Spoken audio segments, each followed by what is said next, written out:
प्रभो मंगलमय महाप्रभु ठाकुरे बाबा धवलेश्वराय वालालिंग महाप्रभु दीपम ज्योति परम ब्रह्मा दीपम ज्योति जनार्दन दीपा हरत में पाप पूजा दीप नमस्तुते अहे धवलेश्वराय वालालिंग महाप्रभु संसार सुखी रखंतु आज पुरुषोत्तम मास मल मास ज्येष्ठ मासर शुभ मंगलवार समस्त श्रद्धालु भक्त मानकर मंगल करंतु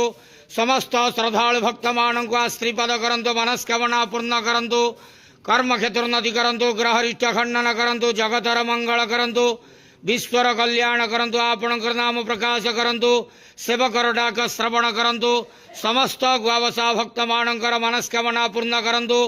जो जो भक्त माने आपण पाखरे मानसिक रखिछंती तांक मानसिक पूर्ण करंतु बाबा धवलेश्वराय वालालिंगाय नमो नमः संसार सुखी रखंतु आनंद के बार हरि बोलो आज मल मास पुरुषोत्तम मास ज्येष्ठ मासर शुभ मंगलवार समस्त श्रद्धालु भक्त मानकर मंगल करंतु आनंद के बार हरि बोलो बाबा धवलेश्वराय वालालिंगाय नमो नमः।